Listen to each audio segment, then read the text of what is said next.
नमस्ते साथियों। साथियों, आज हम ज्योग्राफी का क्लास देखेंगे और उसमें आज दूसरा चैप्टर के बारे में बात करेंगे और उस चैप्टर का नाम है भारत का भौतिक स्वरूप। तो साथियों, बिना देरी किए चैप्टर का नाम लिखिए,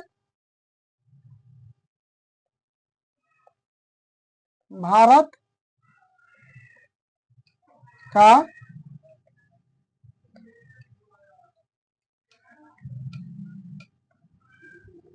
भौतिक स्वरूप। तो साथियों, कहने का मतलब यहाँ यह है भारत का भौतिक स्वरूप। भौतिक स्वरूप से तात्पर्य यह है कि वैसा स्वरूप, वैसा स्ट्रक्चर जो प्रकृति द्वारा निर्मित हो, ज्वालामुखी क्रियाओं द्वारा निर्मित हो, भूकंप के द्वारा जो स्ट्रक्चर बना हो, उसे भौतिक स्वरूप कहते हैं। तो साथियों, भौतिक स्वरूप में बात करते हैं आगे। तो साथियों, यहाँ पे देखेंगे भारत का जो कुल क्षेत्रफल है 32,87,263 वर्ग किलोमीटर। भारत का कुल क्षेत्रफल, भारत का कुल क्षेत्रफल 32,87,263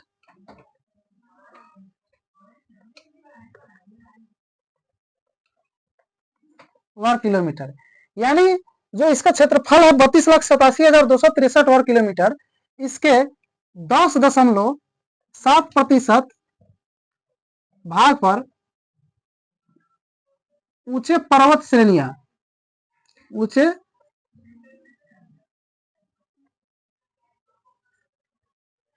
पर्वत श्रेणियों का विस्तार है। तो साथियों, कितने भाग पे?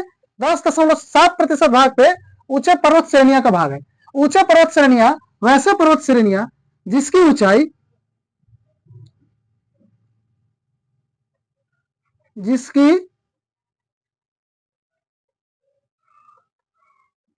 ऊंचाई 2135 मीटर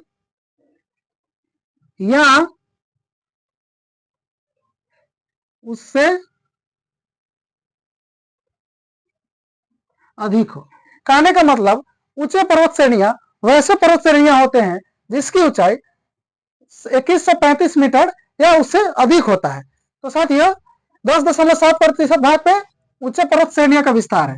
उसके बाद 18.6% भाग पे पहाड़ियों का विस्तार है। ऊंचे पहाड़ियों का विस्तार कैसे? पहाड़ी, तो ऊंचे पहाड़ियों का विस्तार, ऊंचे पहाड़ियों का विस्तार। तो साथियों, 18.6% भाग पे ऊंचे पहाड़ियों का विस्तार है। इसका ऊंचाई जो है, इसका ऊंचाई समुद्र तल से 305 मीटर या समुद्र तल से 305 मीटर से 2135 मीटर तक होता है। इसका ऊंचाई समुद्र तल से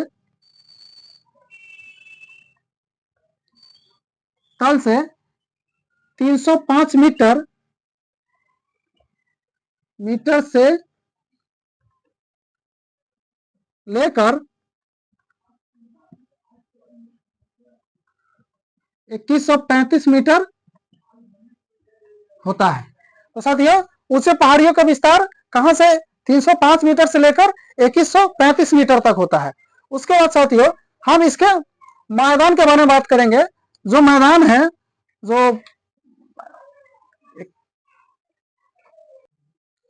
तो साथियों, मैदान का जो विस्तार है वह 43% भूभाग पे है।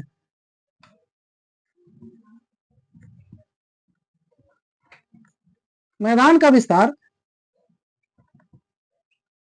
43%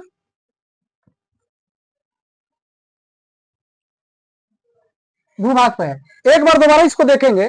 भारत का जो कुल क्षेत्रफल है 32,87,263 वर्ग किलोमीटर, उसके 10.7% भाग पे ऊंचे पर्वत श्रेणियों का विस्तार है जिसकी ऊंचाई 2135 मीटर या उससे अधिक होता है। साथियों, एक बात ध्यान में रखिएगा कि पर्वत या पठार का जब भी हम ऊंचाई नापते हैं तो समुद्र तल से मापते हैं, क्योंकि विश्व में जितने भी पर्वत पठार है उन सब के लिए एक डिस्टेंस फिक्स किया, ऊंचाई फिक्स किया गया है कि जब भी उसका ऊंचाई नापा जाएगा तो समुद्र तल से ही नापा जाएगा। तो साथियों, इसका ऊंचाई हो गया 2135 मीटर। उसके बाद 18.6% भाग पे, कुल क्षेत्रफल के 18.6% भाग पे ऊंचे पर्वत श्रेणियों का विस्तार है, जिसकी ऊंचाई समुद्र तल से 305 मीटर से लेकर 2135 मीटर होता है। उसके बाद हम मैदान को देखेंगे, तो मैदान का जो विस्तार है वह 43% भूभाग पे है। तो साथियों अगला पॉइंट लिखिएगा, भारत का जो भौतिक स्वरूप है, भारत का भारत के भौतिक स्वरूप को 6 भागों में बांटा गया है। साथ ही एग्जाम में आपसे क्वेश्चन पूछेगा कि भारत का जो भौतिक स्वरूप है उसे कितने भागों में बांटा गया है। तो भौतिक स्वरूप को 6 भागों में बांटा गया है। तो 6 भागों में पहला हो जाएगा उत्तर का उत्तरी पर्वतीय माला, उत्तरी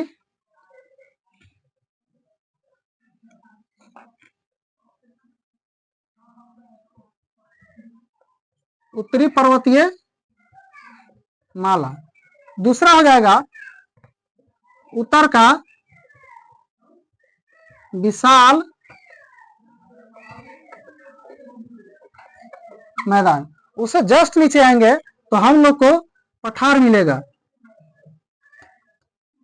पठार में उसके बाद मरुस्थल देखेंगे, मरुस्थलीय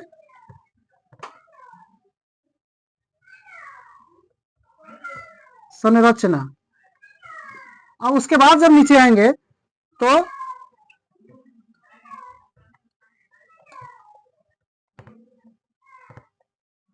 प्रायद्वीपीय पठार मिलेगा। उसके बाद जब आएंगे तो यहां द्वीप समूह, और 6 नंबर पे साथियों समुद्र तटीय मैदान हो जाएगा। क्या हो जाएगा? समुद्र तटीय मैदान।